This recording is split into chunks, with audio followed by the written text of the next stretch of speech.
Este programa pretende hacer un análisis crítico a esa gestión, pero también, sobre todo, saber y concluir qué país nos dejaría en el 2017 Rafael Correa Delgado. Durante hora y media estaremos con ustedes, amigos televidentes, llevándole análisis e insumos para que ustedes sean los que saquen sus propias conclusiones. Este especial es el esfuerzo de una coproducción entre Ecuador TV y TC Televisión. Este programa está siendo retransmitido por Gama TV, El Ciudadano TV, CN Plus, Telerama, RTU y La Tele.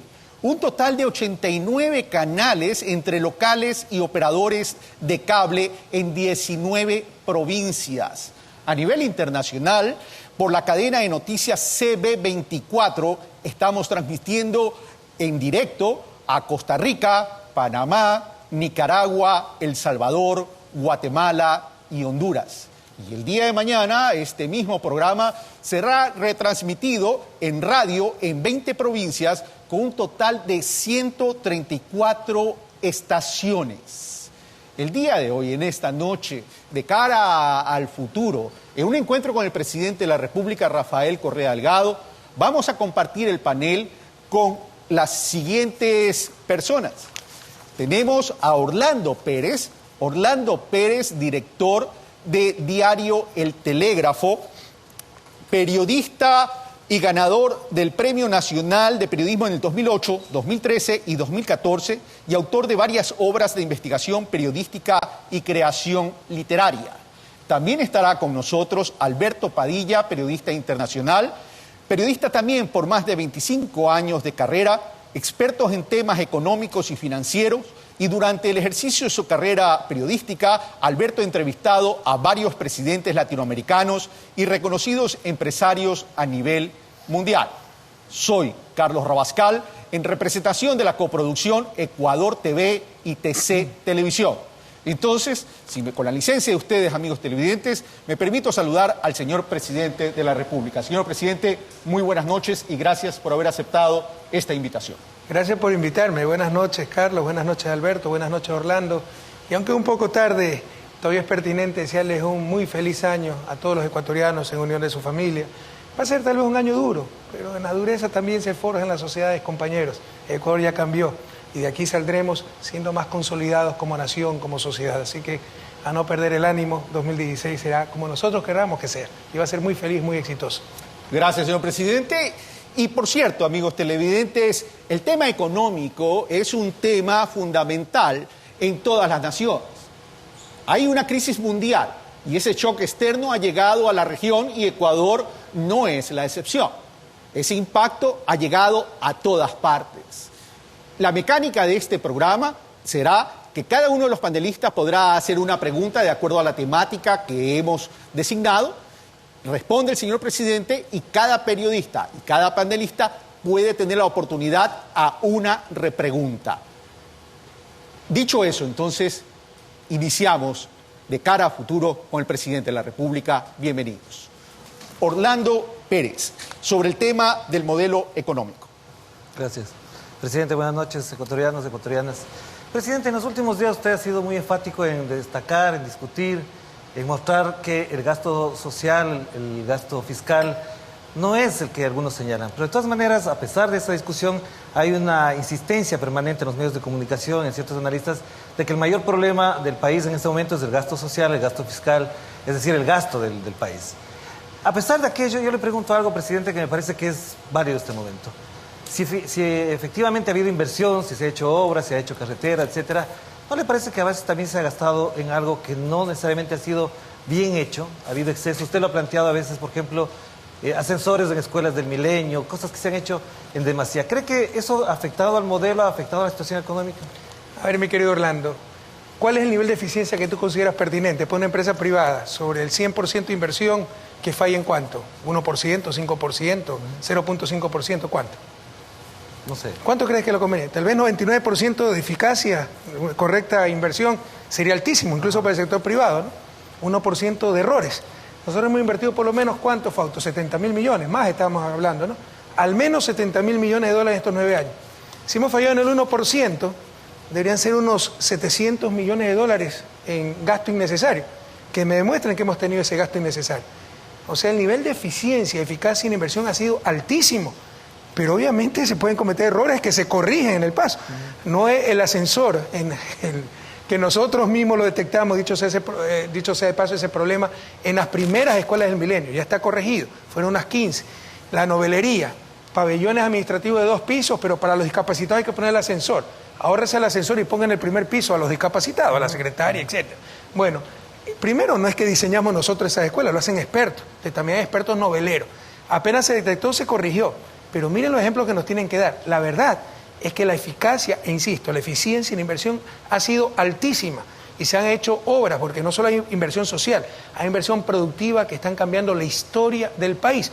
Hoy vengo a inaugurar 2 megaproyectos de control de inundaciones, Cañar y Naranjal, que fácilmente en un invierno fuerte son 80.000 hectáreas más o menos cubiertas contra inundaciones, nos pueden producir unos 150, 160 millones de dólares, retorno que no se va a ver, que no lo recibe el Estado, pero que existe y va a las manos de los productores agrícolas, los pequeños campesinos.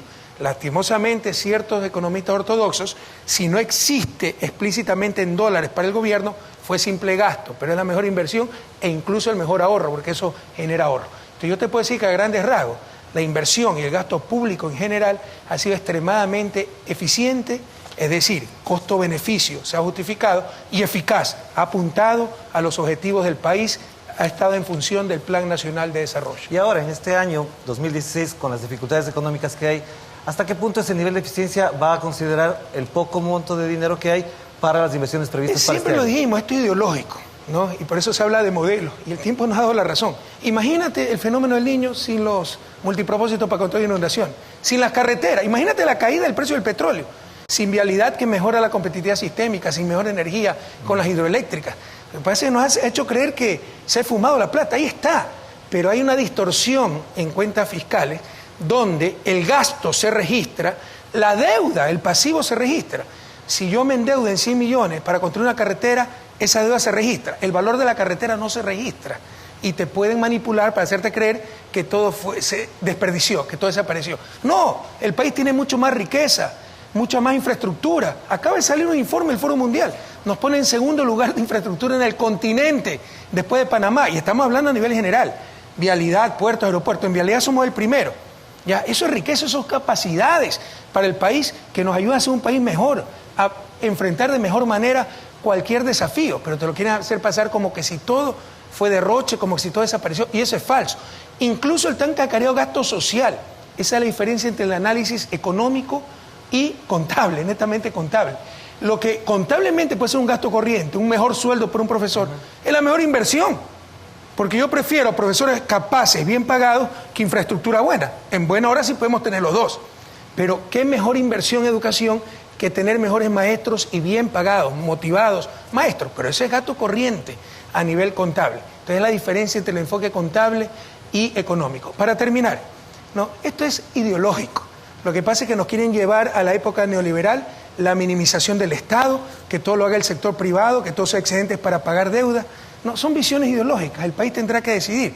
Visiones ultra neoliberales, mira dónde nos llevaron en los 90, o visiones que compartimos, por ejemplo, con un Joseph Stiglitz, Premio Nobel de Economía 2001, que nos dice que hay que invertir, hay que tener acción colectiva, hay que tener infraestructura, hay que tener capacidades para sacar a los países adelante.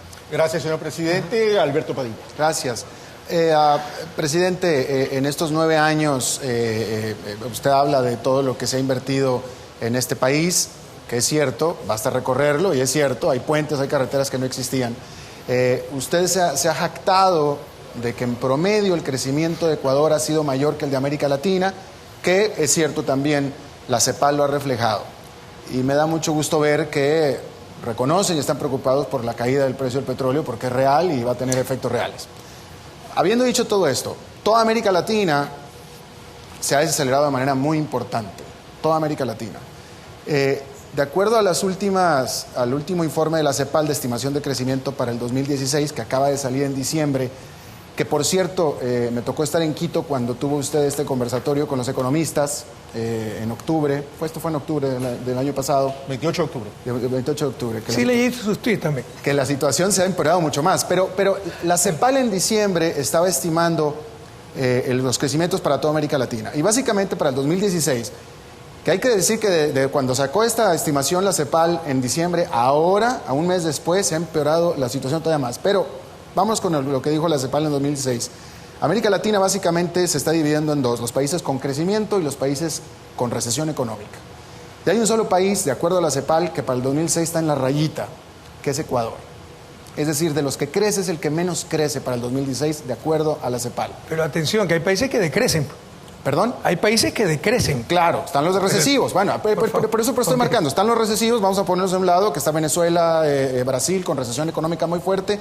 Pero el resto de los países está creciendo de manera importante. El único que está en la rayita entre el lado positivo con 0,2% es Ecuador. De ahí para arriba toda América Latina crece mucho más, llegando hasta Panamá con 6%. ¿Por qué, presidente? Yo hubiera esperado de Ecuador un mejor desempeño en el concierto latinoamericano para el 2016. ¿Pero cuáles son las cifras que usted tiene? De la CEPAL. ¿Cuánto crecemos de acuerdo a la CEPAL? 0,2%. Porque nuestras estimaciones son 1% y le aseguro que sabemos hacer estimaciones. Vamos a acertar este año con un crecimiento del 2015 de 0,4%. Escogí la CEPAL, pero la CEPAL siempre ha sido bastante Así que le podemos elucubrar mucho a nivel de crecimiento, ¿no? Para nosotros no es el principal indicador económico. Usted puede tener crecimiento empobrecedor. Hay países que son campeones del crecimiento a nivel regional y no se ha traducido en bienestar. Pero dicho esto, yo le repregunto, ¿qué país ha perdido 7% del PIB en exportaciones? Y es dolarizado. Usted me dirá, Panamá es un país dolarizado, pero es importador de petróleo. Además, Panamá usted sabe que crece por las obras del canal de Panamá. Con todo respeto, ¿dónde está la industria panameña? Precisamente por haber nacido con dólar, lo cual le restó con competitividad y por eso se dedicó a ser un centro financiero. Y gracias a Dios, pues, le va bastante bien. Pero en todo caso, ¿qué país ha perdido 7% en exportaciones petroleras? Y con dólar, sin moneda nacional, y un dólar que se está apreciando. Usted sabe de economía, Alberto. Usted sabe que esas son grandes ligas. Hemos logrado que el país no decrezca en el 2015. Hemos mitigado los impactos de un entorno económico terrible donde se hubiera triturado la economía. Desplome de los precios del petróleo. Por primera vez en la historia de que somos petroleros, en el primer semestre del 2015, tuvimos que pagar por petróleo, no recibir ingresos por petróleo, porque se desploman los precios del petróleo y seguimos importando derivados y demoran un poco más en ajustarse a los precios de derivados. Pagamos en vez de recibir por petróleo recursos. Y al mismo tiempo se aprecia la moneda nacional, en este caso el dólar, es un promedio de 25%. Usted sabe que eso tritura la economía. Claro, totalmente, pero me lleva al punto justamente, usted me llevó al punto que quería tocar. ¿Por qué precisamente Ecuador, de todos los países, es el que se pone en esta situación tan vulnerable de sufrir más que el resto de los países? Porque nosotros hicimos la tarea del sector fiscal, pero el sector privado no hizo su tarea del sector externo. Y porque tenemos dólar, pues dolarización.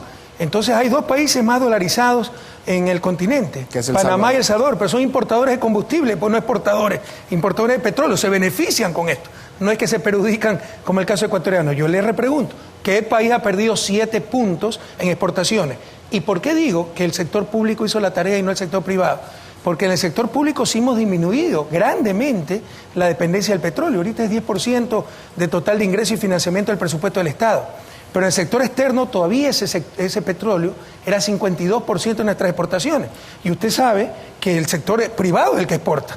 Entonces no aumentamos, y precisamente por la dolarización, entre otros motivos, las exportaciones, no diversificamos adecuadamente productos, etcétera, pero eso es tarea ya del sector privado.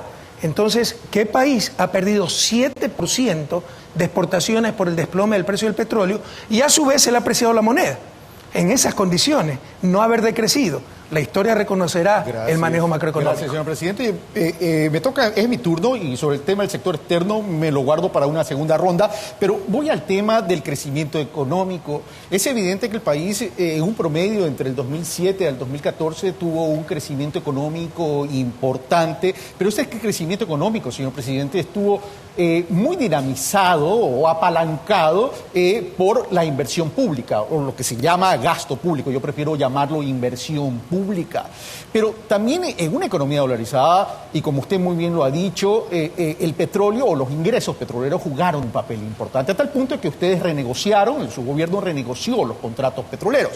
Pero el problema del crecimiento también fundamentado en los ingresos petroleros básicamente estuvo más que nada por algo que no dependía de nosotros, que eran los precios que más que de un mercado dependen de la geopolítica. Pero yo quiero centrarme en la eficiencia y en la productividad del sector petrolero. Por ejemplo, en el año 2006, el Ecuador extraía 536.000 barriles diarios. Entre el 2007 y el 2011, 498.000 barriles diarios. En el 2013, 510.000 barriles diarios. Y al 2016 estamos extrayendo 531.000 barriles diarios. Es decir, inferior al 2006. En ese sentido, si teníamos todo para mejorar la productividad, ¿por qué no incrementamos la extracción de petróleo, que hoy tendríamos más volumen para colocarlos en el mercado? Pero se lo ha hecho, su análisis es incompleto, porque tiene que dividir entre extracción pública y extracción privada. Recuerde que nos demoramos 3 años pues, en renegociar los contratos petroleros. Gracias a esa renegociación de contratos petroleros, captamos la renta del incremento del precio del petróleo, si no se hubieran ido a manos transnacionales. Eso tampoco lo reconocen nuestros oponentes políticos, pero todo este tan cacareado, un petrolero, etcétera, no lo hubiera sentido el país si no hubiéramos renegociado contratos petroleros. Pero 3 años nos costó renegociar esos contratos. Se nos fueron 2 o 3 empresas, Burlington, etcétera. Se redujo drásticamente la producción petrolera privada, pero la producción pública, lo que queda para el país, eso sí aumentó. Entonces ha aumentado importantemente la producción pública petrolera del Ecuador. Además, esto de los altos precios del petróleo es un mito. Se toma el valor nominal, $100 el barril de petróleo, pero $40 a inicios de los 80 es mucho más que $100 actualmente. Ustedes tienen principios de finanzas, saben de esto. Los costos de producción son mucho más altos. El país no tiene 6 millones de personas, sino 16 millones. Per cápita, en términos reales, ingreso petrolero neto, es menor que el promedio histórico del país. Pero no lo decimos nosotros, ¿no? Estoy buscando aquí informes internacionales, aquí está. Y si lo pueden enfocar, no sé. Pero dice Boston Consulting Group, el país petrolero que de lejos, pero mire cómo está, es un outsider, de lejos, entre 48 países petroleros del mundo, Arabia Saudita, Emiratos Árabes, Venezuela, etcétera, ¿no? Mejor aprovechado la riqueza petrolera para transformarla en bienestar, no lo decimos nosotros, lo dicen estudios internacionales, se llama Ecuador. Negar eso es una mezquindad enorme. Y la mejor manera de comprobarlo también es que, no sé Alberto si usted conoce, que de acuerdo a la ley ecuatoriana, proporcionalmente a lo que aumentan los ingresos petroleros del Estado central, aumentan los ingresos petroleros por ese rubro de los gobiernos locales. Ellos reciben parte proporcional del ingreso petrolero. Es decir, si nosotros somos suertudos y nos ha aumentado 100% el ingreso petrolero, lo mismo le aumenta el respectivo rubro a los gobiernos locales. Les pregunto, empezando por el de Guayaquil, ¿qué gobierno, porque este es bastante engreído la prensa, el gobierno local de Guayaquil, ¿no? No hay cosas malas, todos son halagos. ¿Qué gobierno local, ¿no? remotamente ha hecho lo que ha hecho el gobierno nacional? No nos engañemos, se ha utilizado espectacularmente, extremadamente bien el boom petrolero y eso nos ha dado las capacidades para ahora enfrentar desafíos con capacidades que el país no tenía antes. Una precisión y mi pregunta, sí. Señor presidente. Usted me dice que mi análisis es incompleto. Estoy considerando 117.000 barriles de las privadas y 414.000 de las públicas. El tema no es que no se los considere. Pero mire cuánto antes era la producción de las públicas. Yo no discuto que no se creció en la extracción pública, pero recordemos también por qué creció. Es decir, pasa el bloque que tenía la OXI parcialmente, de todos modos sí ha aumentado. La empresa pública. Pero sí. No nos centremos ahí, vamos al consolidado. Pero vamos a lo siguiente. Las reservas de las privadas eran apenas 220 millones y las operadoras públicas tenían una reserva de 1.500 millones fuera del ITT. Pero vamos a lo siguiente. Hoy el precio está a la baja, señor presidente, y tenemos un contrato ya no de participación, sino de prestación de servicio. Y hoy usted mismo lo dijo en el último enlace ciudadano que el precio del petróleo estaba por debajo de 30 y que prácticamente en el presupuesto no se estaba considerando. Por debajo de $39 no recibimos un centavo. No se recibe ningún centavo. En el gobierno Pero central. Vamos a lo siguiente. Hay una cláusula de contingencia ¿Esos contratos están siendo cambiados o se van a cambiar? Le pregunto, señor presidente, porque estaríamos acumulando contingencias que terminan siendo pasivos. Carry forward, pero está correcto, pues, ¿no? Pero es tremendamente beneficioso. O sea, a partir de cierto límite, toda la ganancia es para el Estado. Se reduce ese límite, sigue recibiendo el Estado, me parece que 25% del ingreso petrolero, pero si no cubre la tarifa, eso se va acumulando para pagar siempre y cuando se recuperen los precios. Si no se recuperan los precios, no se paga. Entonces es un contrato tremendamente beneficioso para el Estado. Y precisamente eso nos ha dado ingentes recursos. Les insisto, pueblo ecuatoriano, es fácil olvidar, es fácil criticar, pero sin la renegociación de los contratos petroleros, el buen petrolero se hubiera ido a manos de las privadas. Gracias, señor presidente. Orlando Pérez. Gracias. Presidente, en la mañana de hoy escuché un programa de radio en Quito, un debate alrededor de la economía, del balance económico.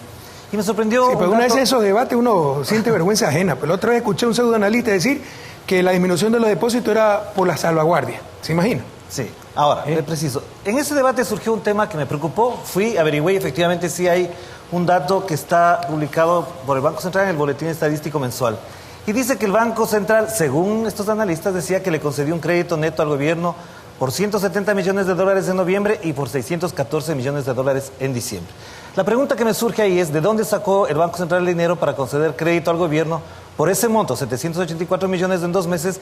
¿Y qué implicaciones podría acarrear esa concesión de créditos para las funciones del Banco Central? ¿Y cuál es el problema? Es increíble cómo se trata de hacer escándalo de no existe. Yo me acuerdo que después de que algunos analistas, acuérdense el debate que tuvimos hace un par de meses, decían que no llegamos a diciembre. Sí. No solo que llegamos a diciembre, pagamos a tiempo los décimos, pagamos el sueldo.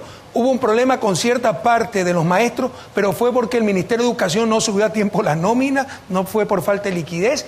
Se pagó por primera vez en historia los bonos de deuda soberana, los bonos 2015, 650 millones de dólares, que no sacaron dinero, pero se redujo reserva.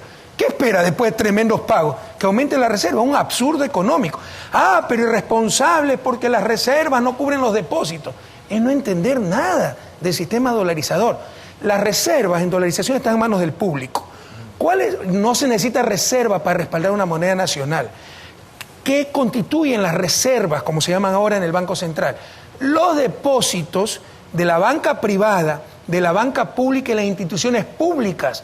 Nosotros concentramos todos los recursos del sector público. Esa es para derrumbar otro mito de que no teníamos los fonditos de liquidez. Cuando llegamos al gobierno, teníamos como 2.500 cuentas dispersas de los municipios, distritos educativos. Todo lo concentramos en el Banco Central y con eso hemos tenido tremenda liquidez en la cuenta, en las reservas, cuenta única del Tesoro, etc. Esa reserva debe cubrir básicamente los depósitos del sector privado, no del sector público, porque el sector público por ley solo puede depositar en el Banco Central. ¿Cómo puede haber corrida si por ley solo podemos depositar las instituciones públicas en el Banco Central? Entonces es la confusión de estos pseudoanalistas que creen que hay que cubrir todos los depósitos. No, hay que cubrir los depósitos privados. Y los depósitos privados siempre, incluso la ley lo decía, ¿no? La ley, ¿cuál era? De régimen monetario. Esos depósitos están más que cubiertos. Estos señores están sacando las cuentas totales. Es como si usted es dueño del banco, ¿ya? Deposita en su propio banco su plata y no la puede poner a trabajar porque dice que tiene que respaldar su propio depósito. Absurdo. Mientras más la ponga a trabajar, mejor. Tiene que tener reservas, respaldo para los depósitos privados. En el Banco Central se han mantenido más que suficientemente esos respaldos para la banca privada.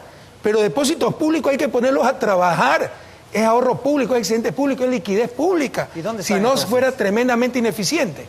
¿A dónde fueron entonces? Para el Ministerio de Finanzas y pagar por lo que teníamos en diciembre. Y por eso nos sacan el periodicazo de enero, disminuyó reserva. Pagamos miles de millones de dólares en diciembre. ¿Qué esperan? Pues que crezcan las reservas. Ya. Entonces, si eso lo importante es que cubran los depósitos por favor pueblo ecuatoriano, para que no se deje atemorizar por los mismos profetas del desastre siempre. Que cubran los depósitos de la banca privada, no del sector público, que por ley tiene que depositar el Banco Central y además el Banco Central es parte del sector público, nuestro propio ahorro, nuestra propia liquidez, hay que ponerla a trabajar, pues. Ahora, si es que eso es así, presidente, la liquidez para este año, también otros especialistas, otros investigadores dicen que para que funcione la economía, por lo menos este año se necesitarían unos 8.000 millones de dólares. 8.000 millones. Más de los que tenemos. Esos 8 puntos del PIB en reserva. ¿Cómo va a funcionar si eso fuese necesario? Vea, la reserva, los depósitos de la banca privada será ¿cuánto? 1.800, 1.900 millones. 1.700 millones. Eso es lo que tenemos que cubrir, pero cualquiera dice cualquier barbaridad en el país, porque están sumando todo. Los depósitos del sector público, nuestros propios depósitos. Es un absurdo tenerlos inmovilizados en el Banco Central, peor en la coyuntura que está viviendo el país. Yo soy re Orlando decirme los nombres de los especialistas, porque aquí cualquiera es especialista. Les menciono, el primero sobre el primer tema era Mauricio Pozo, y el segundo es Abelardo Pachano, que dice que necesitará no menos de 8.200 millones de créditos. Los no conocen economía, pero usted sabe que son neoliberales, pues son fundamentales. Gracias, señor presidente. Gracias, Orlando. Alberto Padilla. Gracias. Y son banqueros, además, pues tienen que cuidar sus intereses. Alberto Padilla. Gracias. Me quedo con retomo el tema de este año. Presidente, usted al iniciar hablaba de que estamos a 12 de enero y ya estamos reconociendo que va a ser un año muy, muy difícil. Lo va a ser. Usted en el conversatorio que estuvo con los economistas en octubre decía que no estamos en crisis, cosa que tendía a creer yo en octubre, en ese momento, pero la cosa se ha empeorado muchísimo entonces para acá. Simplemente en un mes el precio del petróleo se ha desplomado otro 20% más. Hoy cruzó los $30 hacia abajo por primera vez desde 2003, el referencial, y hemos tenido un muy duro fin de año, inicio de año en todo el continente. De acuerdo al presupuesto del 2016, presidente, Ecuador necesita ingresos de financiamiento o fiscales por $6.600 millones. Entonces, con el precio del petróleo como está en este momento, y todo parece indicar que va a caer, hay que recordar una cosa, que cuando el petróleo estaba a $50, ya Goldman Sachs, ya había quien decía que podía llegar hasta los 20. Hoy se hace como que mucho más cercana esa cifra, ¿no? ¿De dónde van a sacar dinero para financiarse, presidente? Déjame, voy a ir matando los patitos de una vez, porque... usted sobreestima mi memoria, entonces si me hace 10 preguntas tengo que anotar. No, pero es que ¿cómo se va a financiar el gobierno este año? Es la pregunta. La pregunta, ¿dónde va a sacar dinero? China no pareciera ser una opción en este momento. China tiene problemas profundos. El FMI, bueno, pues usted mismo lo descarta. Rusia, pues tampoco. Venezuela tampoco. El petróleo no va a ayudar en lo más mínimo, al contrario. ¿De dónde va a financiarse este gobierno este año? Eso mismo decían, ¿se acuerdan del 2015? ¿Sí o no que se decía? ¿Y cuánto consigue el financiamiento del 2015, Fausto? 6.400 millones de dólares. Nosotros hemos hecho este presupuesto 2016 con 0 de ingreso petrolero. Tenemos la estimación del barril de petróleo más baja de todo el continente. La hemos estimado lo más baja en todo el continente, ¿cuánto? $35 por barril. Nadie le ha acertado a la proyección del petróleo, por si acaso. Ve el 2008, ¿no? Decía que iba a llegar a $200. En 2009 se desplomó. Después dijeron que se iba a caer para siempre en $100. O sea, nunca nadie le acierta.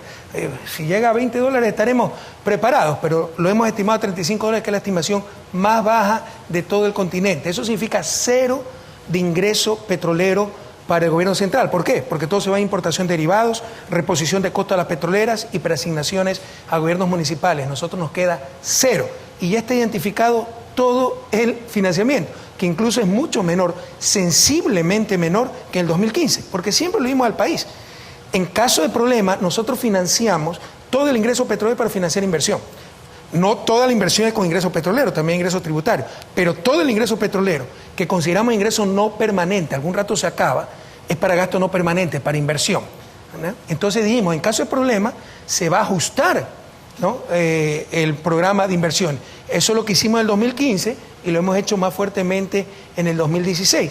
Y ya el financiamiento está identificado y es mucho menor que el que conseguimos en el 2015, dicho sea de paso. Pero, ¿no escuché bien o no me ha dicho de dónde?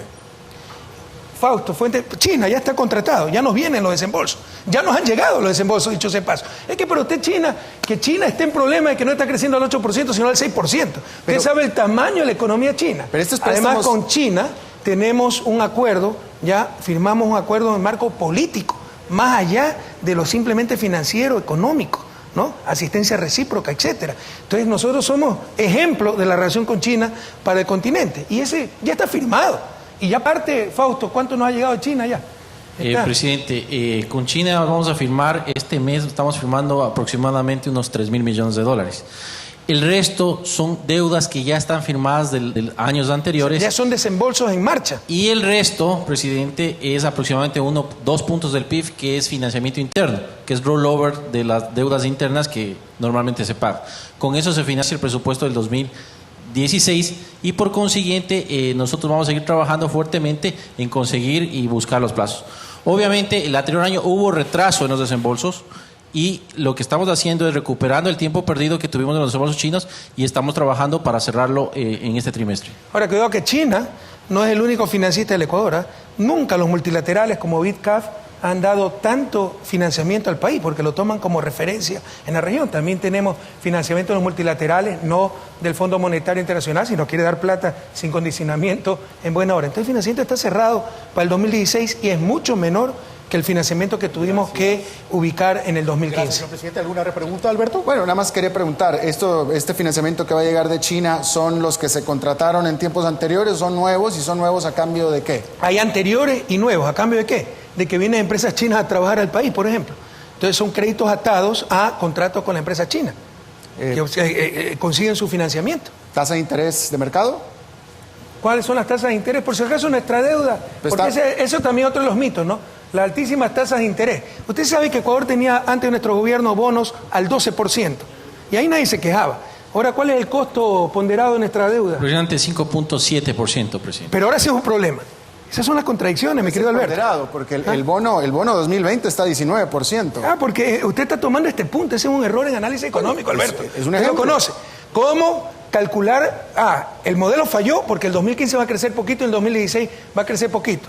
Calculemos pues de 2007 al 2016, incluso con ese poquito que vamos a crecer estos 2 últimos años, y de todos modos somos de los países que más crece en América Latina. Entonces tomar ahorita, ¿no? ¿A cuánto están los bonos?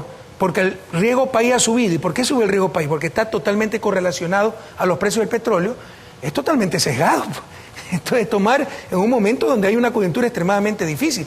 Pero además que el financiamiento bilateral, el financiamiento multilateral no son tasas de mercado. Gracias, señor presidente. El tema del gasto público fue importante en términos de inversión pública para el crecimiento económico del país. Usted lo dijo, que el momento que el precio del petróleo disminuya, el ajuste era por el lado de la inversión. Pero eso tiene un impacto en el crecimiento económico y evidentemente también se traduce en el empleo. Pero usted también me dijo algo en una entrevista que le realicé en el año 2013, cuando era candidato a la presidencia por la reelección. Me dijo, no hay país desarrollado que no promueva la producción nacional y el empleo, y también me habló de la necesidad como eje central de la propuesta de campaña en aquella época del cambio de la matriz productiva.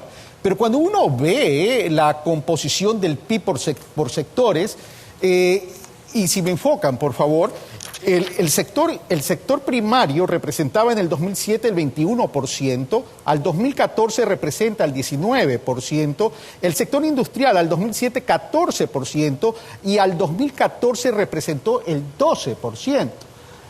A la hora del té, el sector industrial no ha tenido un mejor performance dentro del comportamiento del Producto Interno Bruto, señor presidente. Pero no, repítame pues el sector primario.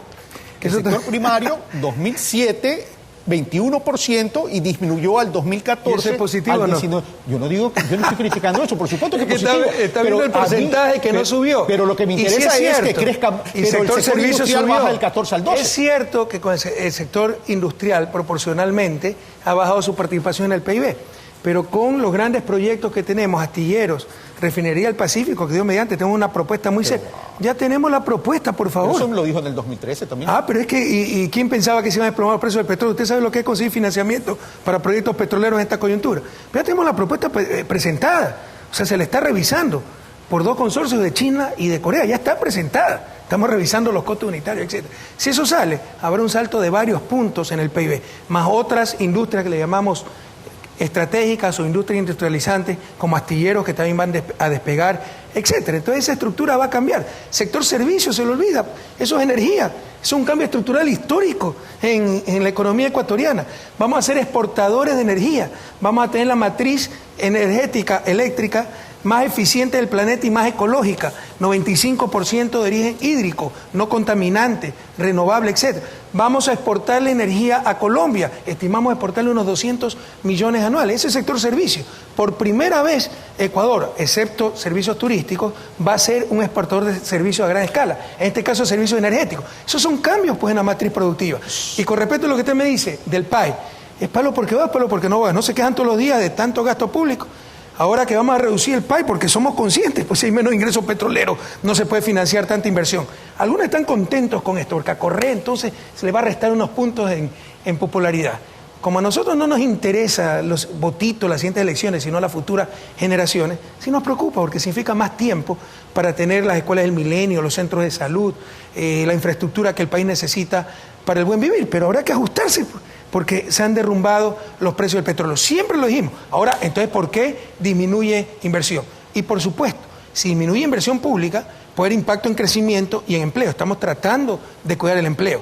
Pero hemos enfrentado la tormenta perfecta, como siempre digo. No esperen atravesar y vencer esa tormenta perfecta sin ni siquiera mojarse. Algún impacto va a haber. Pero obviamente la patria seguirá navegando y la llevaremos, como siempre decimos, a puerto seguro. Mi repregunta, señor presidente, evidentemente todos esos proyectos son necesarios para el país, tienen que ver incluso con algo que se conoce como competitividad sistémica, etcétera, etcétera, etcétera. Y yo no cuestiono eso, más bien estoy de acuerdo con que hay que hacer eso. Pero yo cuando hablo del sector industrial, me refiero al tema privado, básicamente por una sencilla razón.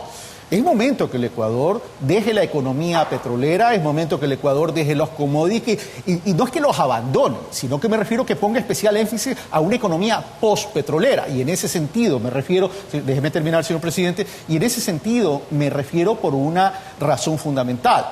Ustedes antes del gobierno, en los primeros años del gobierno, yo diría que hasta el año pasado, no eran partidarios de incentivos tributarios. Sin embargo, hoy se decretó la ley de asociación pública-privada. Esta ley de asociación pública-privada que es necesaria, tengo dos repreguntas al tema.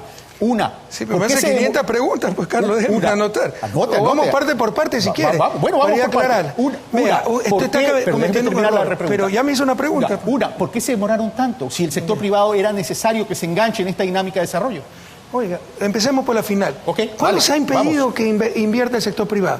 Usted está haciendo creer que la reducción de la participación del PIB industrial, el PIB total, es producto de que no hemos dado los incentivos al sector privado. No, la industria ha crecido algunos años 8%, pero en nuestro gobierno, del 2006 al 2015, ¿no?, se ha duplicado pues, en términos nominales la economía.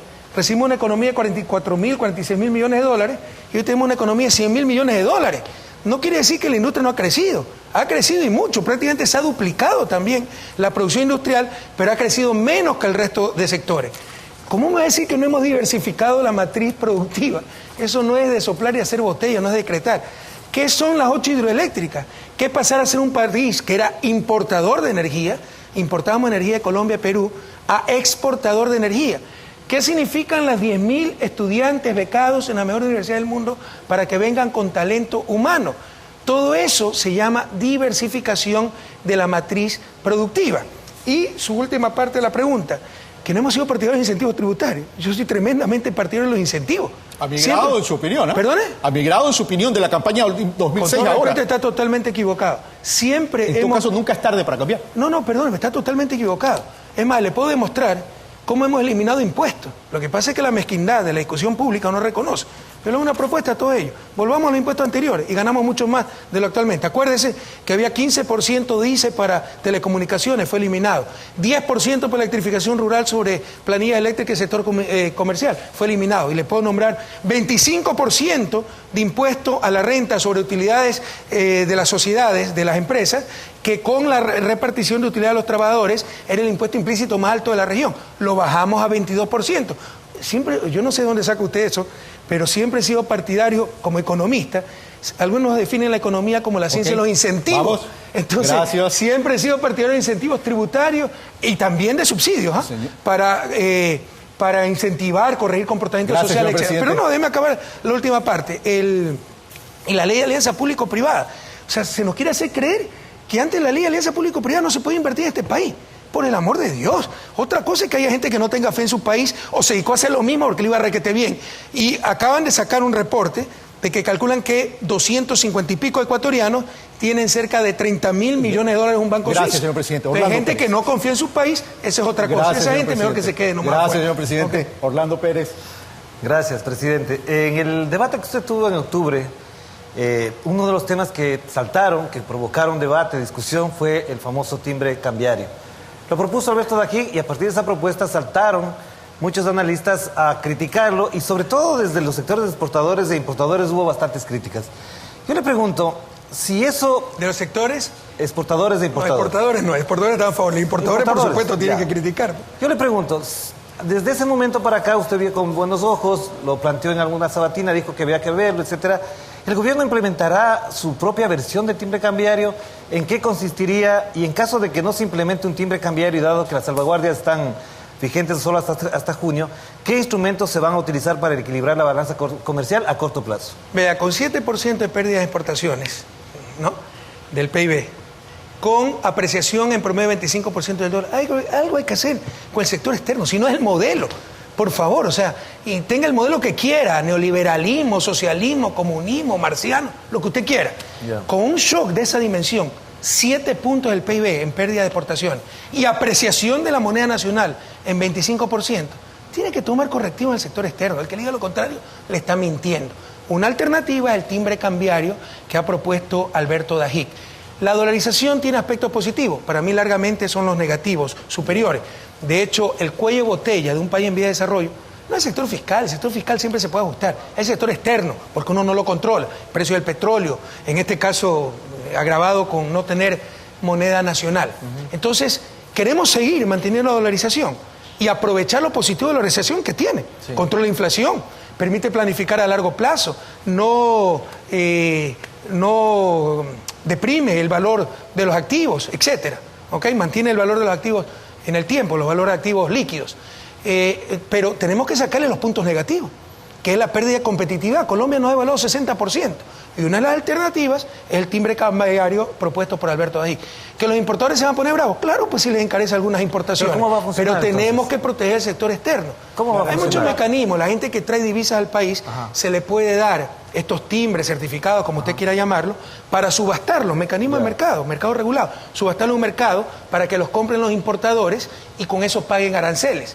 Pero si se le da un certificado timbre al que traiga divisas por valor de 1, al subastarlo en un mercado va a ganar 1.50.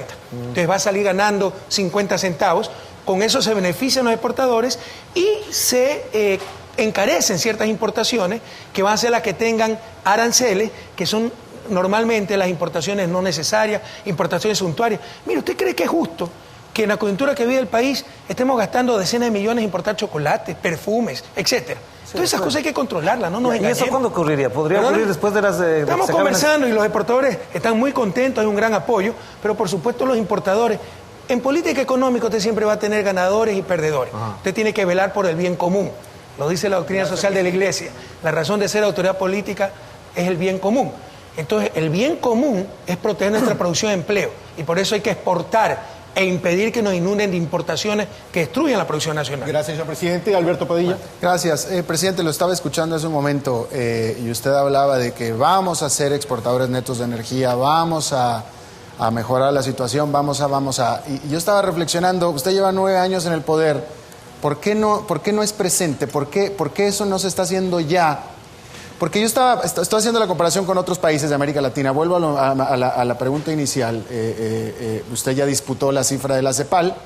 Todo el mundo le cree a la CEPAL, ahora resulta que ya no. Pero, de acuerdo a la CEPAL, el desempeño económico de otros países de América Latina, pues toda América Latina es exportador de commodities, todos dependen de commodities. Centroamérica no tanto. Centroamérica, bueno, no tanto, que podemos hablar de Centroamérica también. O sea, hay países importadores de combustible sobre todo. Pero que tampoco se beneficiaron con el boom petrolero. Tampoco tuvieron ese beneficio que usted tuvo durante todo este tiempo, ¿no? Entonces yo vuelvo Pero ahora sí se están beneficiando. Ahora y usted me está comparando ahora con esos países. Sí. Pero ellos no tenían opción, ellos no tenían petróleo. Pero la pregunta es, ¿por qué en este momento Ecuador no tiene otros sectores diversificados productivos que lo estén defendiendo con ingresos de dólares de la caída del petróleo. O sea, que se quedó indefenso, dependió Alberto, muchísimo el petróleo. Tal vez como usted no vive aquí, no conoce en detalle, pero dígame dónde puedo construir una hidroeléctrica por decreto, entonces yo sí le ofrezco al día siguiente duplicar la capacidad energética del país, porque eso es lo que estamos haciendo. Estamos construyendo la hidroeléctrica más grande de la historia del país. Pero eso toma 6, 8 años, pues, entre estudios, etcétera, sin contar la desinstitucionalización en que encontramos el país, donde ni siquiera había ministerio de electricidad, pues, donde se compraba electricidad en unas barcazas, propiedad de ciertos líderes de ciertos partidos políticos, llenos de corruptela, o ya se olvidó pueblo ecuatoriano. Entonces arreglar, ordenar esas cosas, empezar los estudios, contratar, buscar financiamiento toma tiempo, pero tal vez usted no conozca que no estamos hablando de que, vamos, ya se están inaugurando las hidroeléctricas. Ya inauguramos una, Mandariaco. Ya empezaron las pruebas de Coca-Cola, se le inaugura en febrero. Y hasta el primer semestre del 2016 estarán las 8 hidroeléctricas. La refinería, revise la experiencia mundial. El tiempo promedio para construir una refinería es 6, 8 años. Estamos hablando de la inversión más grande de la historia del país. Ya están los estudios hechos, la ingeniería de detalle. Estamos apalancando, buscando el financiamiento adecuado. Pero son proyectos que toman años, pues. Y otras industrias, que era lo que estaba diciendo Carlos anteriormente, otras industrias manufactureras básicas, otros sectores, turismo incluso, de manera importante, que puedan... Porque bueno, mi pregunta es lo mismo, ¿por qué Perú, Colombia, que también son exportadores básicos de commodities, no están sufriendo tanto como Ecuador? ¿Y sufriendo qué? Pues digan. Porque nuestra tasa de desempleo es mucho más baja que la de Colombia y Perú. La disminución de la pobreza es mucho más grande en Ecuador. Ecuador es de los 3 países más equitativos en este momento de América Latina. Entonces defíname qué sufrimiento. No tener las altas tasas de crecimiento tal vez de esos países. Hay que ver si eso se traduce en bienestar. Puede haber mal crecimiento, puede haber conceptos vacíos en economía. Bueno, pero entonces, sin lugar a dudas, aquí están los estudios internacionales. Ecuador es el que mejor ha transformado ese boom petrolero en bienestar, lo dicen estudios internacionales. No, pues, pero ese es el pasado, el pasado está muy bueno, la pregunta es ahora, en este momento. Pero usted sabe lo que es crecimiento, pues es un flujo, no es stock. Entonces usted me está hablando del pasado estábamos aquí, ahora estamos acá. No, totalmente. Tenemos el problema estando acá, es el ejemplo que siempre le doy al pueblo ecuatoriano. Antes del gobierno, era como una familia que vivía en una casita de caña, en un terreno ilegal, sin educación ni salud para sus hijos, y encima el jefe de familia pierde su trabajo y se queda en la miseria, sin comer. Ahora somos una familia de clase media, con una casa de cemento, 2 pisos, un carro, terreno legalizado, hijos con educación, salud. Tenemos un problema, tal vez nos quedamos sin empleo, el jefe de familia, pero tiene tarjeta de crédito para seguir subsistiendo. Pero el país está en otro nivel. Usted me está viendo los flujos, no me está viendo la acumulación, el stock, y usted sabe de lo que le estoy hablando. Y a nivel de stock, el país está en otro nivel, totalmente. Totalmente. La pregunta que Ecuador ya cambió, sin duda. Ya se me acabó. La pregunta es el sostenimiento y cómo lo vamos a hacer para después. Pero si pasamos este bache, y Ecuador tiene todas las capacidades para seguir adelante, calculamos que en el 2018 ya tendremos equilibrio fiscal. O sea, lamentablemente, el desplome del precio del petróleo nos llegó un año antes. Porque el 2016 con las hidroeléctricas hubiéramos estado mucho más preparados. Sepa usted que nosotros, después de 40 años de exportar crudo, todavía importamos derivados. Y gran parte de esa importación era para generación termoeléctrica. Todo eso se elimina. Las hidroeléctricas nos ahorran 1.300 millones en importación de combustible.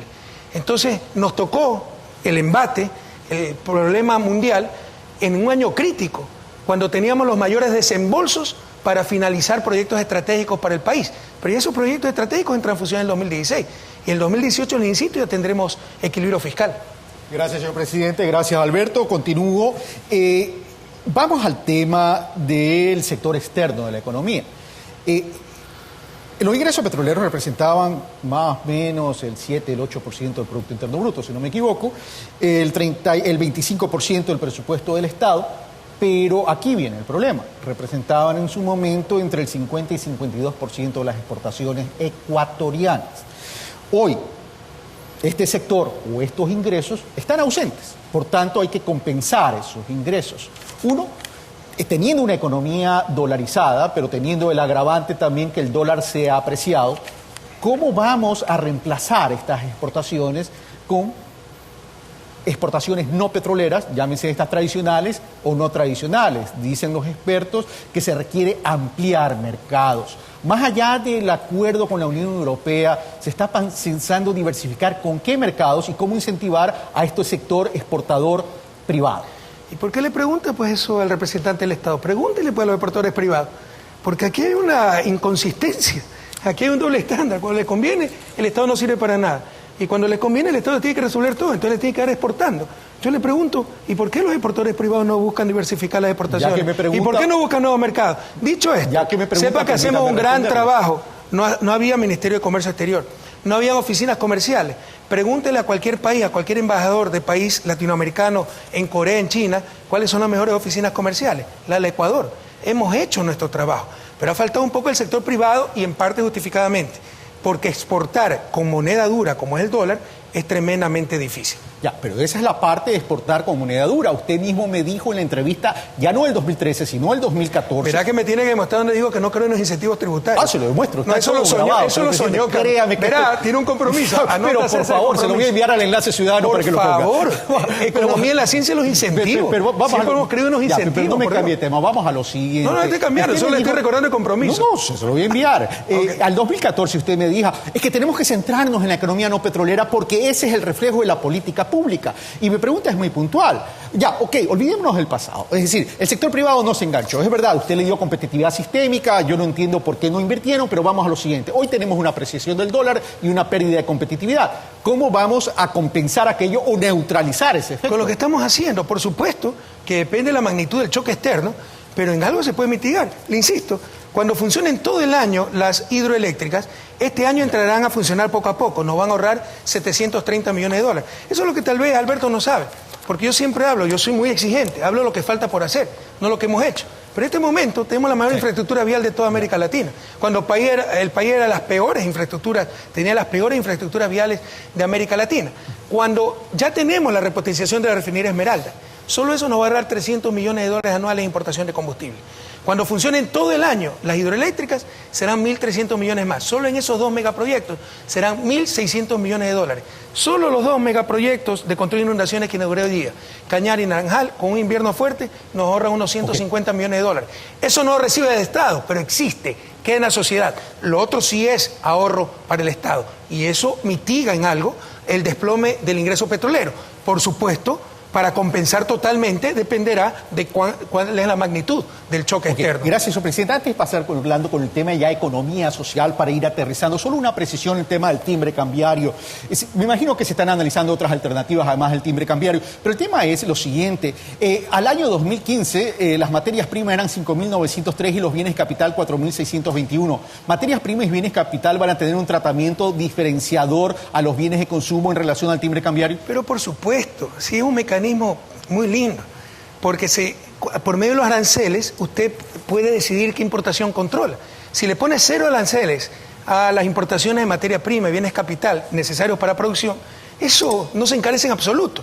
Pero le insisto, perfumes importados. ¿Cómo podemos botar la plata del petróleo y tan escasa en estos momentos para importar perfumes? Queda claro. Pasamos entonces, seguimos con la economía, pero no podemos prescindir de una economía en su real dimensión si no hablamos de lo social. Analicemos y evaluemos entonces cuál ha sido el impacto social producto del manejo económico durante estos 9 años y cuál es de cara a futuro este impacto. Orlando Pérez. Bueno, yo quisiera antes de una cosita que me queda pendiente y a propósito de lo que han dicho Carlos y Alberto es, yo escuché a uno de sus ministros del año pasado cuando se discutía el tema del acuerdo con Europa decir algo que me sorprendió y le digo con franqueza, me quedé sorprendido. Y a la vista de los hechos, ya el 2016 me salta nuevamente la pregunta. Él decía lo siguiente, o de la dolarización acaba con el acuerdo comercial con Europa, o el acuerdo comercial acaba con la dolarización ecuatoriana. En ese contexto, viendo así muy gráficamente la situación, ¿hasta dónde en estas circunstancias económicas, en estas, digamos, condiciones en las que está afrontando el Ecuador la economía, el acuerdo comercial con Europa, que parece que ya llega, que está en la orilla y que no llega todavía, puede facilitar una salida, una inyección de dinero, unas condiciones distintas, tanto para la producción, tanto para la liquidez del país? Mira, lo que le dijo ese ministro, si se lo dijo un ministro, está equivocado. No tiene la información completa, es un fundamentalista que hay en el gabinete. Tenemos discusiones muy fuertes. Yo no hubiera firmado el acuerdo con Europa si no perdiéramos las preferencias arancelarias a final del año. Y ahí sí está ya la dolarización. Te fue por mantener esa preferencia arancelaria.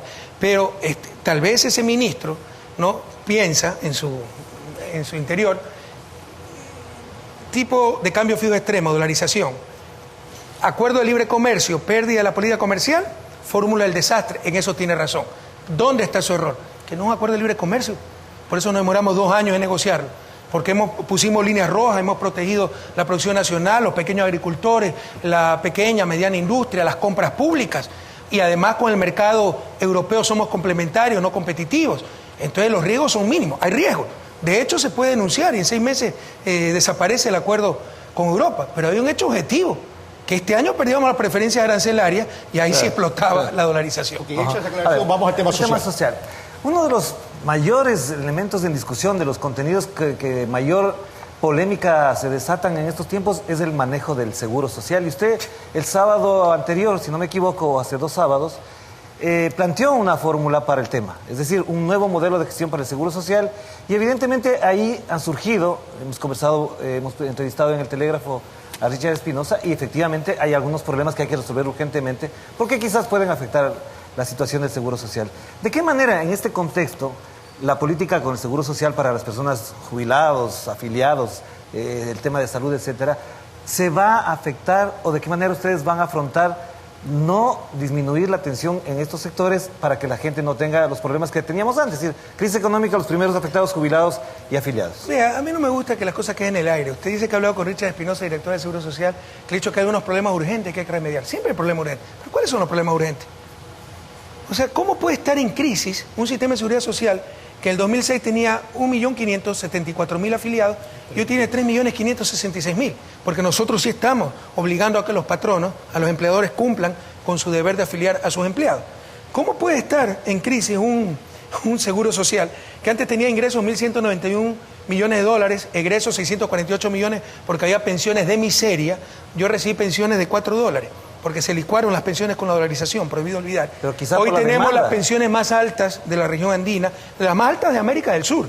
Y hoy tiene ese Seguro Social 6.330 millones de ingresos y 5.633 millones en egresos, prácticamente sin el subsidio inútil que le estamos dando.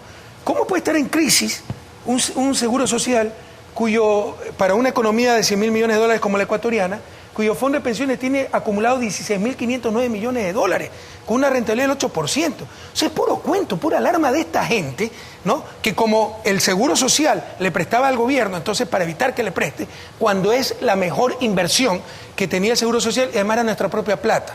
Le damos 1.100 millones en un subsidio que no necesitaba, porque así es la demagogia. Seguro Social es independiente, autónomo, pero usted me da un subsidio. 1.100 millones anuales que no necesitaba. No tenía dónde invertir esa liquidez, nos compraba nosotros mismos bonos y por eso le demos 8.000 millones al Seguro Social de nuestra propia plata y le pagamos puntualmente más de 600 millones en intereses. ¿Cómo puede estar en crisis un sistema de seguridad así? Que ha aumentado más del 100%, casi el 200% los afiliados. Eso no resiste el menor análisis. Son las tonterías que se hablan en el debate público y en el nivel es tan mediocre que nadie rebate aquello. Gracias, señor presidente. Alberto Padilla.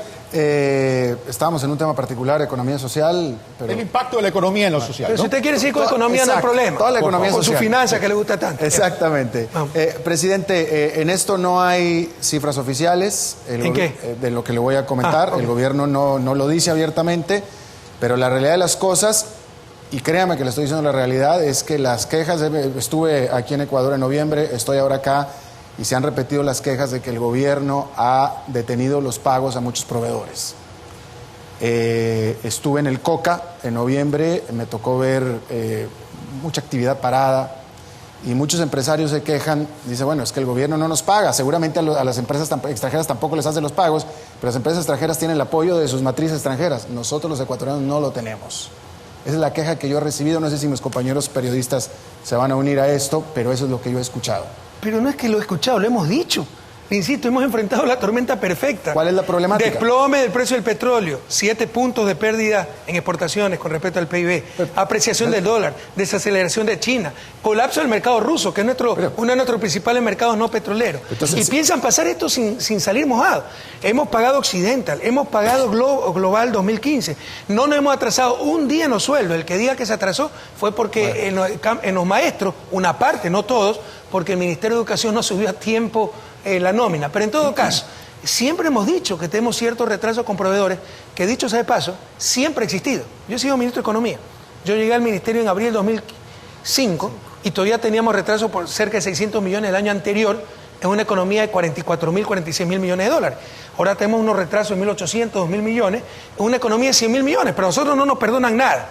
Y hasta tragicómico, ¿no? Porque nos acusaban, quisieron hacerle creer a la población que el problema económico era porque Correa había ahorrado, el ahorro público se ha duplicado, que porque no teníamos liquidez, hemos tenido liquidez mucho más que otros años. Ya después de un año pues, del problema ya nadie les cree.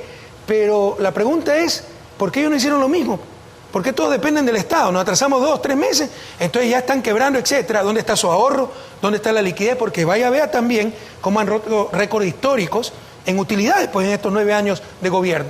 Y usted toma el ejemplo de Coca, que es el ejemplo más crítico porque es la provincia más petrolera del país. Exacto. ¿En qué lugar del mundo no existe problema en el sector petrolero? Y no necesariamente es que le debe el Estado, sino la empresa pública Petroamazonas, y esperamos este mes, con importantes desembolsos que vamos a recibir, ponernos al día, fondear Petroamazonas. Pero yo le pregunto, ¿en qué lugar del mundo no hay problema en el sector petrolero? No, totalmente, pero lo importante era que se aceptara acá. Y esto ha estado generando, de acuerdo a lo que me dicen también mucho, desempleo. Muchas empresas están Vea, despidiendo no espere atravesar la tormenta perfecta sin siquiera mojarse. Estamos muy preocupados del tema desempleo, ¿no? Hay indicios de que nos ha subido. De todos modos, tenemos el más bajo desempleo de la historia del país. De los más bajos no pasa el 5% de los más bajos del continente. Pero obviamente no se trata de cifras, se trata de que una persona, un jefe de familia, pierde su trabajo, es un drama para nosotros. Entonces estamos poniendo mucha atención, pero obviamente es casi inevitable que suba un poco el desempleo, que aumente un poco el empleo inadecuado, el subempleo, pero estamos tomando todas las medidas para proteger el empleo. Por ejemplo, a nivel público. Lo primero que nos decían los economistas ortodoxos, despida empleados públicos, no se lo ha hecho. Entonces, en el sector privado, en algunos sectores hay problemas, estamos flexibilizando contratos, etcétera. Estamos dando incentivos tributarios, que dice que no me gusta acá el doctor Rabascal, con doble deducibilidad de los salarios, los nuevos empleos, para conservar empleo y crear nuevo empleo. Porque ese va a ser el gran desafío para el 2016. Gracias. ¿Okay? Bueno, vamos al tema del impacto social, y que tiene que ver es si realmente se han generado cambios estructurales en el país producto de las políticas económicas durante estos 9 años, en términos de la visión del modelo de desarrollo. El coeficiente de Gini demuestra que se ha disminuido la inequidad, y eso es un hecho, lo dice la CEPAL también. Pero Alberto, le encanta la CEPAL, a mí también, ¿eh? En la tasa de crecimiento se está equivocando, nosotros tenemos mejor información. O sea, pero la misma CEPAL dice que pasamos de ser los 3 países más inequitativos del continente O sea, se equivoca a ser de cuando los no 3 más es. equitativos, por si Por acaso. eso sea la CEPAL, porque la CEPAL ha sido bastante justa. Yo quiero muchísimo a la CEPAL, admiro mucho a la CEPAL, pero probablemente tengo mejor información que ella. Bueno, pero vamos a lo siguiente. Es una realidad que ha bajado el coeficiente de Gini, pero el coeficiente de Gini lo Hay que tener mucho cuidado, porque en estas etapas de dificultades económicas, A eso dadas las voy, estructuras de a eso América voy, Latina, a tiene eso a voy. aumentar la A eso inequidad. voy, a eso voy. ¿Qué tan estructural es? Porque esto además se mide en función de ingresos. Pero vamos a lo siguiente. Solamente le voy a poner el ejemplo de Quito, Guayaquil, Cuenca, Machala y Ambato. Ok. En el año 2011, en Quito, el coeficiente Gini era 0,483. O sea, recordemos que mientras más cercano a cero existe, es mucho mejor. Al año 2012 bajó a 0,422. Al 2013 subió 0,435. Al 2014 subió 4,58. Al 2015 baja 0,434. Y así le puedo citar algunas otras ciudades. Guayaquil es una sección donde se... ¿Me está tomando promedio nacional o por ciudades? No, por ciudad, Quito.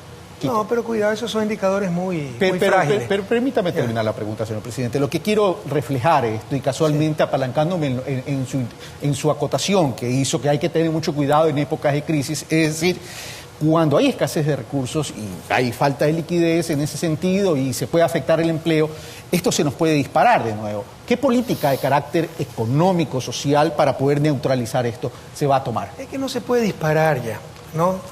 Primero, la tendencia indudablemente es decreciente. Puede haber algún rato subida, bajada, son errores estadísticos, pero sin duda la tendencia a largo plazo es decreciente, hasta el punto que esto es de los logros más admirables de la Revolución Ciudadana, de los 3 países más inequitativos, ¿no? A uno de los 3 países, de acuerdo al informe de CEPAL, con Uruguay y Venezuela, más equitativos de la región. Pero las estructuras de América Latina han hecho que cuando hay problemas económicos, la carga la tengan los pobres y aumente la pobreza y la desigualdad. Debemos estar muy atentos a eso. Una de las vías es la precarización del empleo. Otra de las vías eran los paquetazos, porque para la gente que escucha, o sea, todo depende del gobierno. Por favor, hemos enfrentado el derrumbe de los precios del petróleo. El crudo napo está a menos de $24. Es el precio más bajo desde el inicio de los años del siglo XXI. Se nos ha apreciado el dólar en 25%. Colombia no ha devaluado 60%. O sea, no se trata del modelo económico, se trata de cosas que superan con mucho la política económica de un país y responden a una economía pequeña, en vía de desarrollo, etcétera. Son choques muy fuertes. Entonces, en estas circunstancias, muchas veces lo más importante es lo que no sucedió. Lo que no sucedió fueron los paquetazos porque siempre se daban o se olvidaron. Un gobierno de partidocracia hubiera subido el gas, la luz, el teléfono, congelado préstamos quirografarios, disminuido salario. Nada de eso ha ocurrido. Pero obviamente puede haber tendencia a que suba el desempleo, puede haber tendencia a que suba la pobreza, la desigualdad, y estamos muy atentos. Y otra observación, todas esas mediciones son a nivel de ingreso, que en el caso ecuatoriano no es tan representativo ya, porque hay muchas cosas que no tienen costo. En nuestro país, la educación, la salud, derechos fundamentales, servicios fundamentales, no tienen costo. Entonces tenemos que ver otras formas de medir la desigualdad, por ejemplo, por consumo, o la pobreza multidimensional. Hacinamiento, falta de acceso a servicios básicos. Estamos trabajando en un indicador en ese sentido. Y le digo esto antes de pasar ya al área política, compañeros panelistas, es por lo siguiente. Es decir, a ver, al 2015 la población en edad de trabajar era de 11.282.000, la población económica activa era de 7.430.000, pero la población con empleo, el empleo adecuado es de 3.410.000 y el empleo inadecuado de 3.646.000. Es decir, y esto no es que suena crítica, lo que estoy diciendo es hay que proteger esto y hay que mejorarlo. Y en un momento de crisis, la gente quiere respuestas de cómo se va a neutralizar esto. Sí, pero aquí también hay desinformación terrible, porque da a entender que el empleo inadecuado es malo. Tal vez es culpa nuestra por haberle puesto ese nombre, pero antes todo se llamaba subempleo. ¿Sabe cómo se medía el subempleo antes? Era 50% subempleado. Que le preguntaban, oiga, ¿usted está contento con su trabajo? No, subempleado. Yo también estoy subempleado porque creo que me pagan muy poco por todo el trabajo que tengo. Entonces se corrigieron esas categorías. Pero tal vez se cometió un error semántico y se puso empleo inadecuado para decir que en un momento dado es el empleo que le falta horas de trabajo, nivel de ingreso, pero muchas veces puede ser voluntario. Yo trabajo tiempo parcial, tengo empleo inadecuado, pero es porque quiero trabajar tiempo parcial. Entonces hay que saber manejar la información. El verdadero desempleo, ¿en cuánto está? 13, 14%, tal vez un poco más alto. Y sobre todo, ¿cuánto está, Sandrita? Recuerda, si me verifica la cifra. Y sobre todo está en el sector rural por factores estructurales. Sin lugar a dudas, ha mejorado la calidad del empleo en el Ecuador, tenemos los salarios reales más altos, se respetan los derechos, la afiliación al seguro social, el pago de décimos, el reparto de utilidades. Sin lugar a dudas, ha mejorado cantidad y calidad del empleo. En ese empleo no adecuado, que antes era informal o subempleo, se llamaba todo subempleo. Lo que hay que mejorar es migrar de los emprendimientos de subsistencia a oportunidad. Dicho eso, paso con Orlando Pérez, entramos al terreno que más te gusta, Orlando, el tema político. Bueno, muchas gracias. Presidente, el que menos me gusta hablar a mí. Oh, qué va. Bueno, pero bueno, el año 2015 estuvo caracterizado por 2 o 3 acontecimientos que de alguna manera también marcaron la pauta política del país y que también de alguna u otra manera están marcando la pauta política del presente año. Me refiero uno al tema de la ley de herencias y el otro al tema de las enmiendas. De todas maneras, ya sin usted ser candidato con la posibilidad de ser candidato a la presidencia de la República, en ese escenario, ¿piensa usted volver a poner el tema de la ley de herencias, plantearse el tema de las enmiendas, si esos fueron factores políticos quizás complejos, tensos, que provocaron en cierto momento también el resurgimiento, el reagrupamiento de la oposición? El reagrupamiento. En el momento de mayores protestas, ¿cuánta gente había en Osiris, perdóname? No hubo mucho, de verdad. ¿Pero cuánta gente había? 5.000. 5.000, como en una ciudad de 2,5 millones. Sí. Si no tuviéramos la prensa en contra, ni la foto salía. Usted sabe que hay protestas multitudinarias con cierto nuevo gobierno en la región. Y nunca la sacan, pues, en la prensa. Y esas son de centenas de miles de personas, al menos decenas de miles. Entonces la oposición no existiría si no fuera por la complicidad de la prensa. Pero si nos amedrentamos cada vez que los de luto, lo mismo de siempre hagan ruido, no gobernamos, pues, Orlando. Por el contrario, como dice el Quijote, si los perritos ladran, enseñarles que vamos avanzando. Pero igual retiró usted la ley. Quizás ¿por qué? Porque venía el Papa, pues había violencia. Y estábamos a 3 semanas. Si no, no lo hubiera retirado. Acá don Alberto mandó un tuit diciendo que había salido del closet y ya me había declarado comunista. Esas son leyes más que comunes en Europa, en países escandinavos que tienen gran nivel de equidad social. Pero para América Latina, la región más inequitativa del mundo, es comunismo. Entonces, por supuesto que después de un proceso de socialización y con mejoras que siempre, jamás han negado que se puedan hacer, Por eso se manda un proyecto a la Asamblea para que se discute y se hagan las reformas que se tengan que hacer, ¿no? Serán presentados nuevamente, porque son necesarios para tener un país mucho más equitativo. Ahora, en ese plano, lo que ha planteado el Movimiento País en la reunión última de la Dirección Nacional es que hay un proceso de 3 meses más o menos donde se discuta con la ciudadanía. Usted está hablando del nuevo paquete de enmiendas. Sí, también. Ahí sí también nosotros somos gente que aprendemos. Tal vez el error, las enmiendas fueron muy buenas. Mire, pueblo ecuatoriano, nos dijeron que las enmiendas restringen derechos. Gracias a Dios tenemos tiempo, de aquí hasta febrero del 2017. Si ustedes sienten que algún derecho se les ha restringido por las enmiendas que aprobamos, no voten por nosotros. Pero si por el contrario se ampliaron derechos, nunca más vuelvan a votar por los mentirosos de siempre. En todo caso, aprendimos un poco de la experiencia, ¿no? Tal vez se comunicaron mal al inicio, después se hizo una gran socialización. Eran enmiendas muy buenas en beneficio del pueblo ecuatoriano, algunas obvias. Eran errores ortográficos, idiomáticos, fondos provisionales en lugar de fondos previsionales, correcciones que se hacían en la Constitución. Pero ¿cuánto desinformaron? Entonces, ahora vamos a socializar primero las enmiendas, va a haber una construcción ciudadana de las enmiendas, obviamente con conducción política, para que no salga cualquier parte de los montes, y será la ciudadanía la que lleve algunas enmiendas que hay que hacer a la Constitución, que siempre es un instrumento perfectible. Ejemplo de enmienda. Los migrantes de España nos están pidiendo que flexibilicemos el hecho de que todo ecuatoriano nacido de padre todo hijo nacido de padre ecuatoriano es automáticamente ecuatoriano. Y eso les impide obtener la nacionalidad española de acuerdo a la Constitución española. Tenemos que flexibilizar estas cosas. Las tierras comunitarias se pusieron que eran intangibles, indivisibles, inembargables, todos los y acabaron siendo inútiles porque no sirven ni para garantía. Los comuneros de Santa Elena nos están pidiendo que flexibilicemos eso. Los indígenas, usted sí sabe que por los fundamentalismos de Alberto Acosta y su gallada, ¿no? Si los indígenas descubren la cura contra el cáncer, no pueden recibir 20 centavos por eso, porque no se pueden vender, patentar los conocimientos ancestrales, haciéndole un gran daño a nuestros pueblos ancestrales, con esa mentalidad que ser ancestral, preservar su cultura, es mantenerlos en la miseria, mantenerlos en el atraso. Nos están pidiendo, ¿no?, dirigentes indígenas, flexibilizar eso. Entonces son pedidos de la ciudadanía, pero vamos a hacer una construcción social para evitar la desinformación que hubo en el primer paquete. Pero si la ciudadanía dice, la militancia de país, las organizaciones dicen que no hacen falta las enmiendas, ¿no habrá enmiendas? Pero si no hacen falta, ¿para qué las vamos a presentar? No, pero si insisto, hay pedidos eso. Y hay cosas medio obvias. Por ejemplo, usted sí sabe que los secretarios, el secretario de Administración no es sujeto de juicio político, porque no se llama ministro. Usted sabe que los directores del IES no son sujetos de fiscalización. Entonces todo eso se va a poner. Me queda ya poco tiempo y tengo que ser equitativo en el uso de la palabra. Alberto. No, bueno, ya que me citó, presidente, tal vez no la entendí bien, pero para mí, para el público internacional que nos está viendo, explíquenos si esta ley de herencias no es confiscatoria y por qué es buena. Pero en absoluto. Ahora, Alberto, y después usted me explica qué es comunismo, ¿no? Porque poner una ley de herencia, como hay en cualquier país europeo o en cualquier país escandinavo, aquí en América Latina es comunismo. Yo respeto mucho a los comunistas, pero no soy comunista. En todo caso, ¿por qué va a ser confiscatoria? Usted sabe que es un impuesto progresivo. Primero, o sea, ¿qué justicia social puede haber cuando hay gente que nace en cuna de oro y otra que nace sin cuna? ¿De qué meritocracia estamos hablando? América Latina ha avanzado algo en la distribución del ingreso, pero no en la fuente de ese ingreso, que es la riqueza, los medios de producción. Entonces, se trata de un impuesto progresivo, con una base exenta.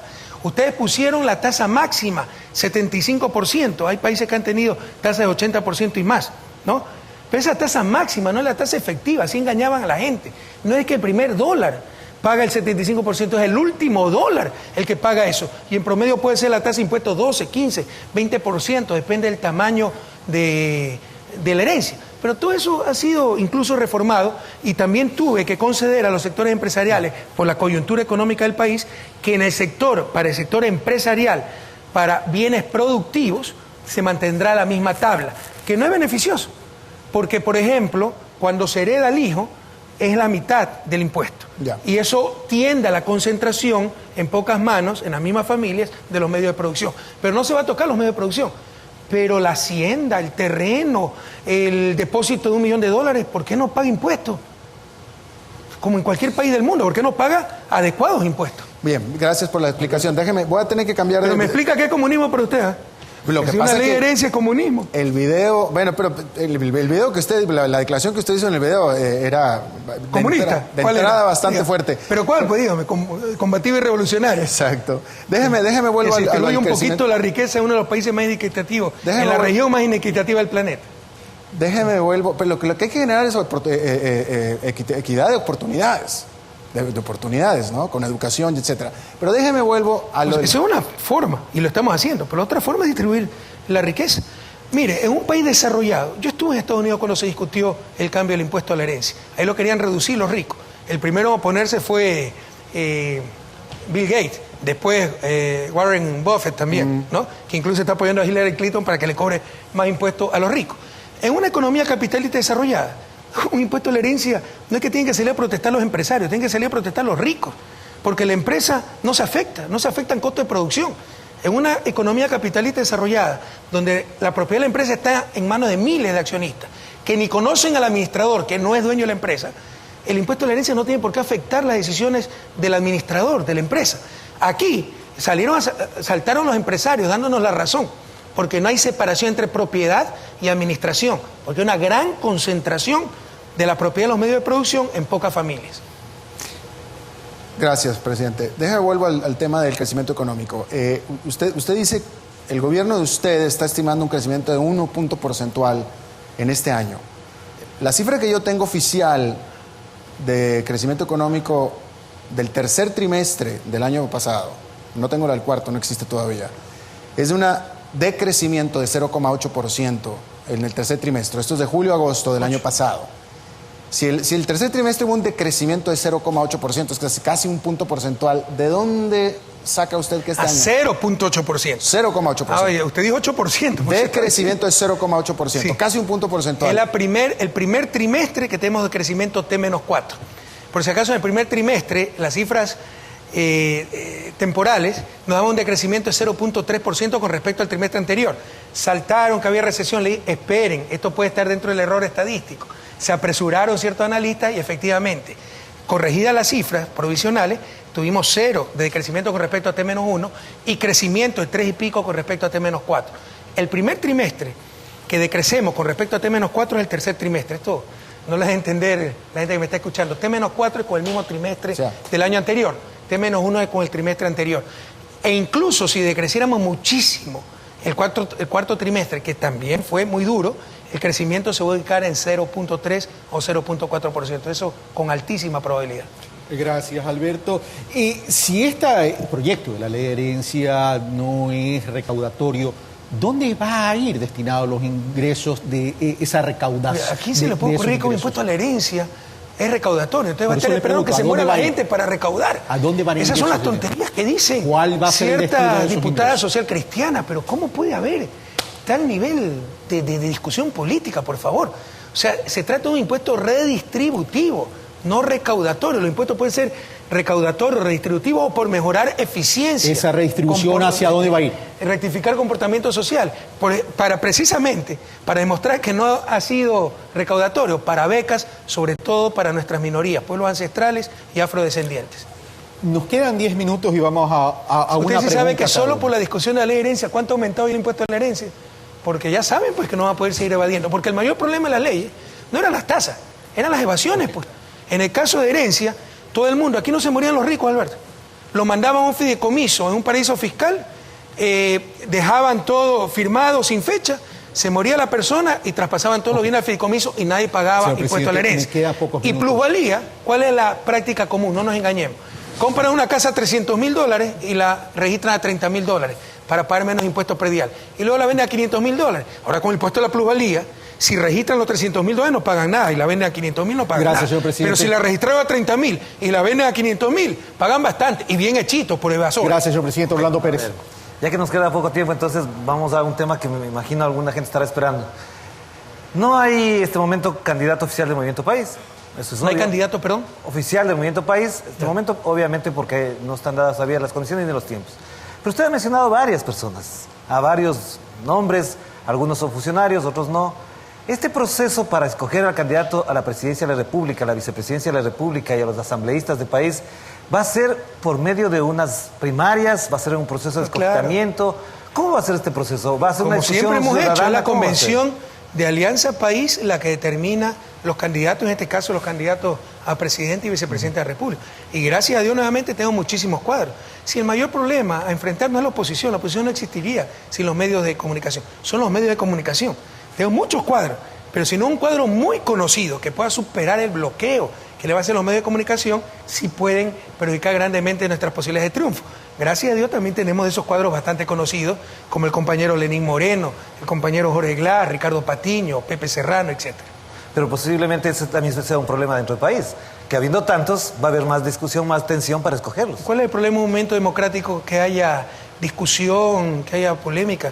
La cuestión es que una vez que se toma una decisión, todos nos alineamos con esa decisión. A nivel de Alianza País se discute muchísimo. ¿Y ese escogimiento que tiene un plazo va a ser en junio, como se prevé en la convención? No ¿Cuándo va a tenemos ser? fecha establecida, pero normalmente será noviembre, diciembre.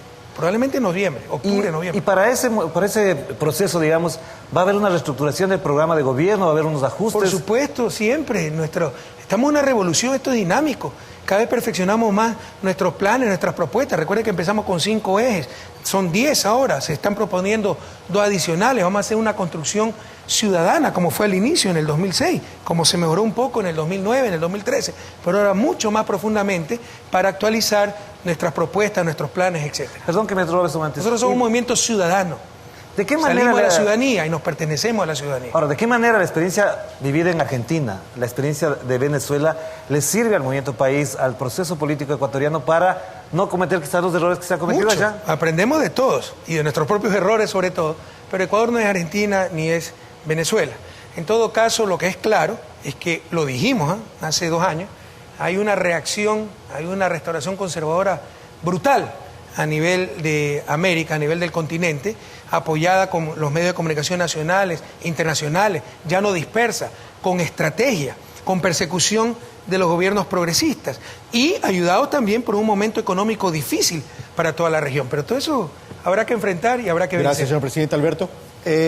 Presidente, una reflexión que le voy a pedir que me haga, que por cierto, como paréntesis, el Banco Mundial, nada más usé la CEPAL, el Banco Mundial está esperando, y esto es en el último reporte de enero de ahora, una recesión económica del 2% para Ecuador. Para Ecuador. Porque el Fondo Monetario nos da menos 0.6% y nos va a dar muchísimo gusto demostrar cuán equivocados están. Ojalá, créame que yo sería el más feliz. Veamos. Ojalá. Pero todavía no me define qué es comunismo para ustedes. Tendría que hacer un anuncio para mi Facebook para que vean el video. Y no quiero hacer el anuncio para mi Facebook. No, pero acompáñenme a hacer una reflexión. Usted cuando entró al poder hace 9 años, este era un país dolarizado. Usted sabía que era dolarizado. Usted como doctor en economía entendía mejor que nadie lo que era la dolarización. ¿Cuál sería su responsabilidad? Yo me pregunto, a 9 años de distancia, y era un tema que estaba tocando aquí Carlos también, de por qué es tan dependiente Ecuador todavía del petróleo, nada más del petróleo. ¿Qué le previno a usted haber hecho todo lo que hizo, igual, idéntico, de bien con el boom petrolero, que lo hizo muy bien y lo aprovechó bien, mientras hubiera dejado impulsar otras áreas de la economía? Ya no, pero yo no quiero hablar de commodities, no quiero hablar de energía, manufactura, hacer productivo al resto de la economía, tomando en cuenta que había dólar, y para haber dólar tiene que ser uno muy productivo. Y hoy en día lo único de que se habla, es decir, es el petróleo nada más, y estamos sufriendo porque se cayó el petróleo, y el resto de la economía me parece que produce exactamente lo mismo que hace 9 años cuando usted entró al poder. Alberto, no, creo que está equivocado. Por ejemplo, a nivel de cuentas fiscales, revise. El ingreso petrolero representó hasta un 40% del ingreso y financiamiento fiscal, ahora representa un 10%. El sector fiscal hizo la tarea, no se la hizo a nivel externo, pero ahí está el sector privado. Hemos creado Ministerio de Comercio, hemos creado oficinas comerciales. Sin embargo, hay que acotar que no es sencillo cuando se trabaja con moneda dura. Tampoco es cierto que no se ha diversificado la matriz productiva, se ha apoyado, se ha rescatado producciones tradicionales, cacao, café, que estaban totalmente deprimidas. El turismo ha aumentado muchísimo más que la tasa mundial. A nivel de infraestructura, insisto, teníamos las peores carreteras de la región, ahora tenemos la mejor infraestructura vial. Todo eso ayuda a la competitividad sistémica. Cabría preguntarse en qué condiciones estaría el país con este desplome de los precios del petróleo, pero sin carreteras, sin puertos, sin aeropuertos, etcétera. Bueno, déjame se le pregunto así, perdóname, Carlos. ¿Qué pudo haber hecho usted o qué no hizo para evitar que Ecuador esté en este momento en la situación en la que está de crecimiento económico? Va a crecer 1 según usted. ¿Por qué no pudo haber crecido 2? Porque no, o sea, yo soy economista, no milagrero. Usted dígame, es que, insisto, o sea, nos ponen como que si toda la solución está en nuestras manos. Por favor, estamos enfrentando choques mundiales. Un precio del petróleo que ha caído de $100 a menos de $30 el barril. o a $30. Un dólar que todo el siglo XXI se estuvo debilitando y ahora se está apreciando. Tasas de interés que están al alza. Factores que van mucho más allá de un gobierno. Algo que puede cualquiera haber hecho que sea el mejor. modelo que tenga este gobierno. ¿Algo que puede haber hecho mejor? Muchísimas cosas, pues. Tampoco es que no hemos cometido errores, pero le digo, los grandes objetivos han sido los correctos. Dentro probablemente lo que pudimos hacer mejor es habernos puesto a pensar cómo flexibilizábamos el sistema dolarizador algunos años antes. Gracias, señor ¿no? Sobre presidente. todo cuando estamos en mejores condiciones Gracias, señor económicas. presidente. Gracias, Alberto. Nos queda pocos minutos y una última pregunta en el tema político. Es evidente que cuando usted anunció no ir a las elecciones del 2017 y se incluyó la transitoria, el abanico electoral se abrió incluso al interior de la misma Alianza País y usted le planteó un reto a Alianza País. ¿Qué tan sostenible va a ser este proyecto sin Rafael Correa, considerando que para algunos este movimiento es hecho a la medida de Rafael Correa? Y por un lado, usted ha anunciado en más de una ocasión que al no participar en las elecciones prefiere irse a Bélgica en su proyecto familiar a efectos de que esta figura de capital político muy fuerte no interfiera con el nuevo presidente en el evento, que sea alguien de Alianza País. Bueno, hay algunos que sueñan conmigo, ¿no? Tienen una fijación conmigo, todo empieza y termina conmigo, ¿no? Y ahí hay que recordar el balsecito peruano, pero ten presente, acuerdo a la experiencia, que tan solo se odia lo querido, ¿no? Felizmente habrá algunos lo que me dijo, van a por lo extrañar tanto. muchísimo en el 2017 y van a cantar la canción del Buki, si no te hubieras ido sería tan feliz, sobre todo algunos periodistas que conozco. Pero en todo caso, esto trasciende con mucho una persona. Nosotros somos un proyecto político, todos somos necesarios, nadie es indispensable. ¿Es hora de ir a casa o el 2021 No, hay un es hora de ir proyecto? a la casa. Y ojalá no tenga que regresar en el 2021. Si molestan mucho, les regreso. Porque si quieren perseguirnos, calumniarnos, etcétera, les regreso. La muerte Así que cruzada depende está mucho, dentro de sus depende planes. mucho de la oposición. Pero en La todo muerte caso, cruzada está mi dentro de sus plan planes. personal, que siempre fue eso, yo acepté a regañadientes la enmienda para la reelección. Jamás quise lanzarme en el 2017. Siempre mi proyecto fue ir a vivir un tiempo a Bélgica. Ustedes saben, mi esposa es de Bélgica, mis 2 hijas estudian en Francia, mis suegros son bastante ancianos. Es hora de compensar un poco todo lo que ha hecho mi esposa por mí. Hemos vivido 20 y pico de años aquí en Ecuador y siempre mi plan fue un par de años o más años, lo que sea necesario, irme a vivir a Bélgica y también para apartarme del escenario político, porque mi presencia es tan fuerte que con un candidato y un presidente de Alianza País pues puedo, en otras palabras, no quiero que pase lo que ha pasado en países muy cercanos a nosotros, No ¿verdad? se va a transformar donde en el el presidente asesor- en el asesor ganó del el candidato presidente. de su propia línea y después vinieron unas pugnas terribles, etcétera. Yo prefiero retirarme de la vida política. Gracias, señor presidente. Ok. Bueno, estamos llegando al final de este especial. De cara al futuro,